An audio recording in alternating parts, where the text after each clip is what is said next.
Hola a todos. Les invitamos a disfrutar con nosotros de esta interesante historia. Bienvenidos. Aunque durante mucho tiempo, especialmente en los últimos años, por algunos sectores se ha querido presentar la conquista como una obra evangelizadora y libertadora de los pueblos indígenas que eran oprimidos por los incas y aztecas, la realidad es más espantosa. La conquista fue genocidio, guerra, torturas, esclavitud, violaciones y toda una infinidad de crímenes horrendos e inimaginables. A continuación hablaremos de algunos de estos hechos más desconocidos. Durante la conquista de América, los españoles usaron la estrategia del terror. Cuando llegaban a un territorio, realizaban una gran matanza en un lugar para que la noticia se extendiera a los pueblos vecinos y se sometieran llevados por el pánico. Esto es lo que pasó en Cholula, según Bartolomé de las Casas, donde los Hernán Cortés y sus hombres masacraron a miles de indígenas. Para llevar a cabo esta estrategia de terror, los españoles se sirvieron de varias armas, siendo una de las más terribles los perros de guerra. Los perros fueron usados en la batalla para infundir terror psicológico en el enemigo, para vigilar, para cazar y para castigar a los enemigos con el atroz procedimiento conocido como aperreamiento. Algunos de estos animales, como becerrillo, leoncico o amadís, llegaron a ser tristemente célebres. Sabemos que los perros se usaron por toda América y las crónicas mencionan cómo se entrenaron para matar y comer indios. De las Casas cuenta cómo los españoles llevaban en sus expediciones indios encadenados para alimentar a sus perros y cómo salían a cazar indios con ellos. Colón ya usó en la Española hasta 20 perros, donde cada uno era capaz de matar 100 indios en una hora. En Perú, Gonzalo Pizarro lanzó a los perros a muchos indios, los cuales eran despedazados y devorados. En Panamá, Núñez de Balboa aperreó a 50 indios a los que acusaba de sodomía. También en Panamá, durante una campaña contra rebeldes cimarrones, los perros devoraron a varios prisioneros negros. En Chiquitos se llegaron a aperrear miles de indígenas y durante la conquista de Tierra Firme, Pedro Simón menciona un combate singular entre el perro amadís y un indio, el cual acabó siendo destripado por el animal.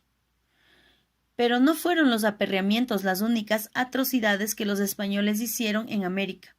Una de las más sorprendentes es la narrada por Bernal Díaz del Castillo. Según este cronista, durante la conquista de México, los españoles le sacaron a un indio el unto, es decir, su grasa corporal, para curar las heridas de los caballos y de los soldados. Otra de las crueldades que aparecen en las crónicas y en otros documentos es que los españoles usaban con frecuencia las mutilaciones para castigar y aterrorizar a sus enemigos. Fray Pedro de Aguado cuenta cómo en la actual Colombia los conquistadores cortaron las manos a unos indios, se las colgaron del cuello y los enviaron a que llevaran la noticia de su presencia a otros lugares. Algo similar se hizo en Perú durante la conquista de los chachapoyas, donde a los hombres se les cortaban las manos y a las mujeres los pechos. En Huamanga, también en Perú, Alonso de Alvarado aperreó, quemó, cortó manos y pechos a muchos indios e indias. En la región de Quito también tenemos noticias de cómo a muchos indígenas se les cortaron las manos, las orejas y las narices. El cronista Pedro Mariño narra que durante la conquista de Chile a los indios se les amputaban los pies, las manos, las orejas, las narices y hasta las mejillas. Pedro Simón, en sus noticias historiales, cuenta cómo a los enemigos se les cortaban orejas, narices y pulgares, que eran enviados por mensajeros a los otros indios para que se apaciguaran. Por una carta de un funcionario de Tucumán, también sabemos que a los indígenas se les cortaban los tendones de las piernas o las mismas piernas, algo que no está claro. Menos frecuente parece, aunque también se dio, fue la amputación de la lengua. Esto con respecto a los castigos. En lo referente a las ejecuciones, los conquistadores no fueron menos salvajes. Sin olvidar los ahorcamientos y las decapitaciones, uno de los métodos favoritos de los españoles fue el de quemar vivos a los prisioneros, sistema utilizado especialmente para ejecutar a los líderes indígenas. Cuenta Pedro Cieza de León que Francisco Pizarro durante la conquista del Perú mandó quemar a Chalicuchima. De las casas igualmente cuenta que a varios señores se les quemó vivos en una especie de parrillas. Asimismo, también se quemaron a grandes grupos de personas, como ocurrió en la matanza de Cholula en 1519, o cuando Cortés hizo quemar a varios caciques para dar ejemplo. Otro de los castigos empleados por los españoles fue el de empalar a los prisioneros, aunque esto parece que no estuvo tan generalizado. José de Oviedo, en su crónica de la conquista de Venezuela, cuenta el terrible procedimiento de empalar, metiéndoles por las partes inferiores maderos gruesos con puntas muy agudas, partiéndoles los intestinos y atravesándoles las entrañas. Se los sacaban por el cerebro. Tenemos noticias de que esta barbarie se produjo en lugares como Chile, Popayán o Guairá, un antiguo territorio de Paraguay, donde muchos indios fueron ahorcados, descuartizados y empalados. Pero esto no es todo. Tenemos algunos testimonios de cómo los españoles acababan de una forma inhumana con los enemigos derrotados. Entregaban a los indígenas prisioneros para que sus aliados indios se los comieran. De las casas llega a contar cómo se mataban niños y se asaban para comerlos. En Paraguay, el gobernador Iralá entregó a indios payaguás a sus aliados carios, para que los mataran, los despedazaran y se los comieran. Informaciones parecidas también las encontramos en México y en Colombia. Pero los indígenas no fueron los únicos caníbales. Tenemos varias noticias de que los españoles también practicaron la antropofagia.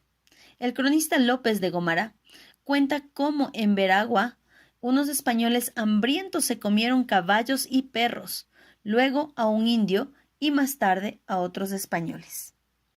El historiador Antonio de Herrera cuenta cómo durante la expedición a Honduras de Hernán Cortés, un tal Medrano se comió los sesos y las asaduras de varios españoles.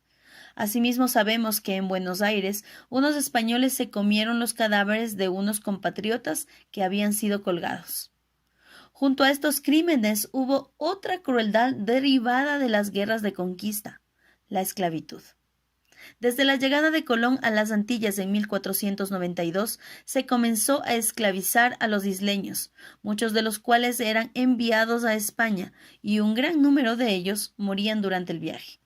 Fue tal la voracidad esclavista de Colón que hasta la reina Isabel le reprendió por esclavizar a sus vasallos y ordenó que se devolviesen a América. Sin embargo, el tráfico de esclavos pronto se reanudó. En 1548, el rey Carlos publicó una provisión por la que todos los esclavos de Cortés quedaban libres. Otras leyes se publicaron en el mismo sentido. Sin embargo, estas normas contra la esclavitud eran una fachada, pues la esclavitud indígena siguió existiendo en algunos supuestos y los indios que no eran esclavos estaban igualmente obligados a trabajar para los conquistadores mediante el sistema de encomienda. Con respecto a la esclavitud, podemos apuntar otra atrocidad más, el herrado de indios, es decir, cómo se les marcaba en el cuerpo o el rostro con un hierro candente.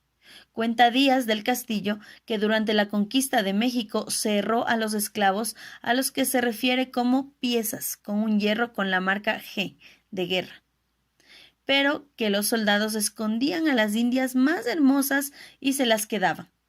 Sin embargo, una ley de 1526 prohibió que los indios de la Nueva España fueran esclavizados y herrados, aunque parece que no se cumplió del todo si tenemos en cuenta que una ley de 1532 ordenaba que no se herraran indios, aunque fueran esclavos. Una de las más despreciables consecuencias de la esclavitud y de la conquista en general fue el de la violencia sexual hacia las indígenas. Miguel Cuneo, un italiano que acompañó a Colón en uno de sus viajes, cuenta cómo éste le regaló una india caribe y al quererla violar en su camarote ella se resistió, pero finalmente lo consiguió tras azotarla. De las Casas informa de cómo los conquistadores de la Española tomaban por la fuerza a las hijas o hermanas de los caciques. También tenemos varias noticias de cómo se raptaban indias en Paraguay y de cómo los españoles se robaban los unos a los otros sus esclavas para yacer con ellas. Aunque en algunos relatos se condena esta práctica, en otros, sin embargo, la violación de indígenas no parecía estar mal vista y lo único reprochable es que se hiciera con las que no estaban bautizadas. Si te gustó el video, dale like, suscríbete, comparte y comenta con tu opinión o cualquier sugerencia.